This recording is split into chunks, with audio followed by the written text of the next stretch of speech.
Hello everyone. जैसे कि मैंने आपको बताया था कि मैं आपको हिंदी पढ़ाऊंगी। हिंदी से स्टार्ट करेंगे। आपको पहले बताया भी है मैंने, हिंदी क्या थी? एक भाषा थी। जो भाषा है, अच्छा कोई ये बताएगा भाषा कैसे कहते हैं? भाषा क्या है?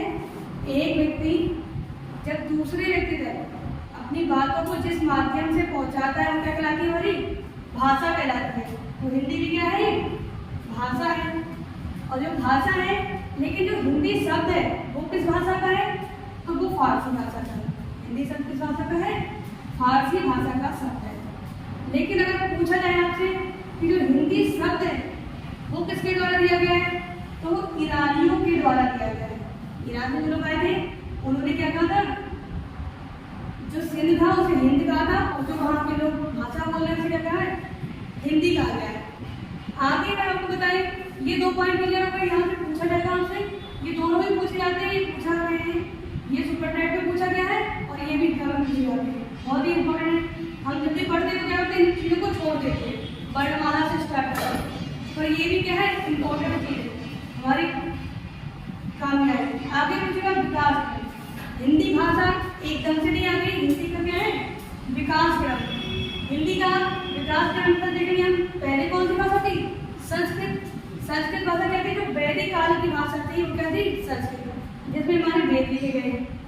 आगे हम पहुंचेंगे, आगे इस भाषा को सरल किया गया है। कौन है कि महात्मा बुद्ध, उन्होंने किस भाषा का प्रयोग किया है? पाली। उन्होंने जो अपने उपदेश दिए थे वो आम जनता तक पहुंचाने थे, तो कुछ सरल भाषा का यूज किया। कौन सी? पाली। इसी को हम क्या कहते हैं? देश भाषा। आगे जब हम जाएंगे तो कौन सी? प्राकृत भाषा। पाली के बाद कौन सी है? प्राकृत भाषा। जब प्राकृत भाषा का प्रयोग किसने किया था? जैन धर्म में किया गया था प्राकृत भाषा। आगे बढ़ेंगे, इसके बाद कौन सी? अपभ्रंश। अपभ्रंश जो भाषा है, सभी भाषाओं का मिश्रण क्या है? अपभ्रंश भाषा। इसके बाद की जो भाषा है अभ्रंश। वैसे आपसे कभी केवल पूछेगा तो इसको नहीं देता है, ये आपसे पूछा जाएगा। 4 पूछेगा आप बता दीजिए। अगर पूछेगा हिंदी की उत्पत्ति किस भाषा से हुई है, तो हम क्या आंसर लगाएंगे? अपभ्रंश।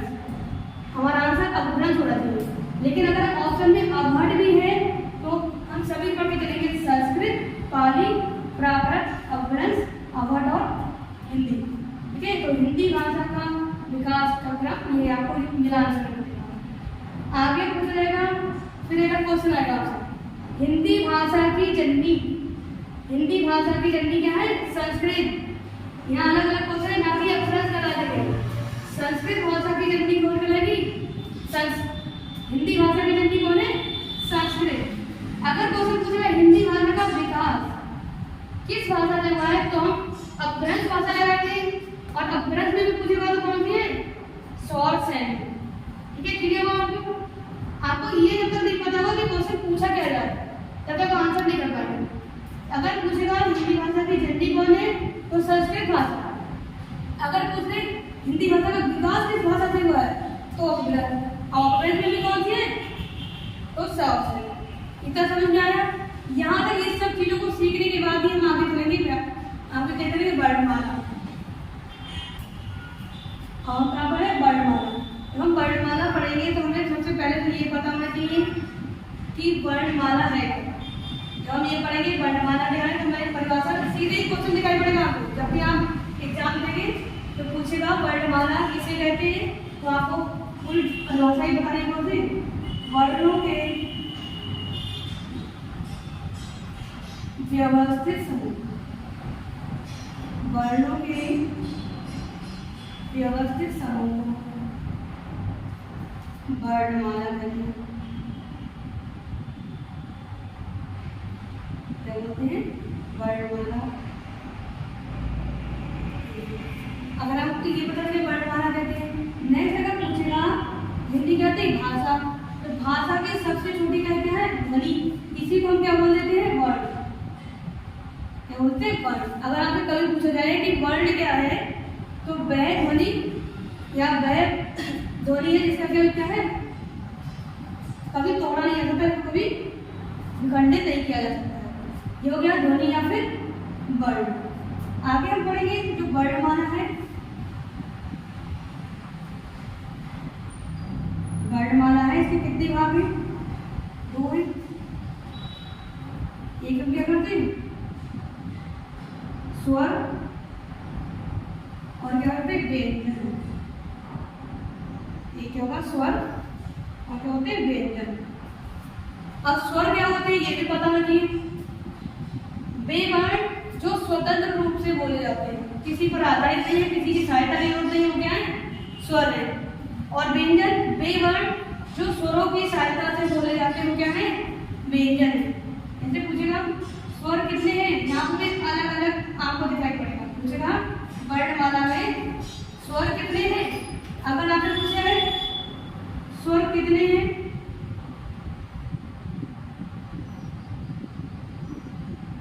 तो 11। अगर पूछेगा उच्चारण के आधार पर,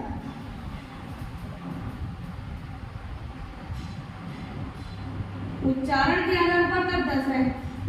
अगर पूछेगा कुल स्वर तब हमारे 13 है। अलग अलग हमें कैटेगरी में बांटा गया है। फिर हमारे व्यंजन, व्यंजनों की संख्या कितनी है 33 है 33। अब हम पहले सबसे पहले क्या स्वरों का विभाजन करेंगे। अलग अलग किया गया है। जैसे पूछेगा आपसे कि मात्रा के आधार पर स्वर कितने प्रकार के हैं, ठीक है, तो 3 प्रकार के हैं। अगर पूछ लेगा आपसे जीव के प्रयोग के आधार पर स्वर कितने प्रकार के हैं, तो 3 प्रकार के हैं। अगर पूछ ले मुख बोलने के आधार पर कितने हैं, तो 4 प्रकार के हैं। आगे हम इसका विभाजन करेंगे। हमने क्या है स्वर, क्या है स्वर। सबसे पहले पूछेगा स्वरों की संख्या कितनी है, तो 11। ये मैंने बता दिया था। उच्चारण के आधार पर स्वर कितने हैं, तो कितने हैं 10। अगर पूछेगा मात्रा के आधार पर स्वर कितने हैं, 3 प्रकार। यहाँ अलग अलग क्वेश्चन है, विभाजन के क्वेश्चन रहा है इसमें। पूछेगा मात्रा के आधार पर स्वर कितने, तो हम 3 प्रकार का लेंगे। कितने लेंगे 3। अगर पूछ ले हिंदी भाषा में या हिंदी में मात्रा के आधार पर स्वर कितने हैं, तब 2 प्रकार लेंगे। क्योंकि संस्कृत में हम प्लुत स्वर का यूज करते हैं, हिंदी भाषा में हम प्लुत स्वर का यूज नहीं करते। तो कौन कौन से बताएंगे। ह्रस्व स्वर, ह्रस्व स्वर इन्हीं को बोलते हैं लघु स्वर, या इन्हीं को बोलते हैं एक मात्रिक स्वर, या इन्हीं को हम बोल देते हैं मूल स्वर।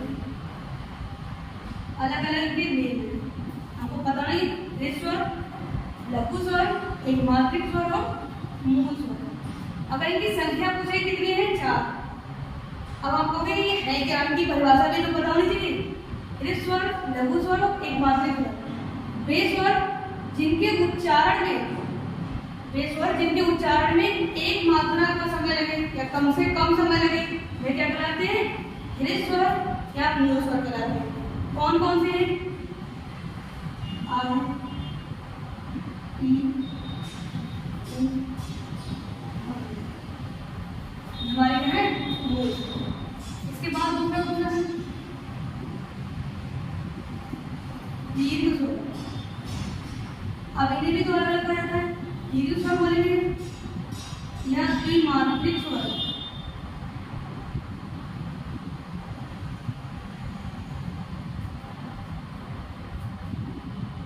इसमें संयुक्त स्वर भी आते हैं। अब इनकी संख्या कितनी है, तो इनकी संख्या है 7। संख्या कितनी है 7। अब इसकी भी तो परिभाषा पता होनी चाहिए। दीर्घ स्वर क्या होंगे, जिनके उच्चारण में दोगुना टाइम लगेगा, दोगुना समय लगेगा, वो कहते हैं दीर्घ स्वर या द्विमात्रिक होते हैं। कौन कौन से हैं, ई है, ऊ है, ए है, ओ,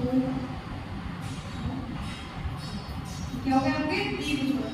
आप देखो ये जब बोले आ तो ज्यादा टाइम लग रहा है, इसलिए ये क्या है दीर्घ स्वर।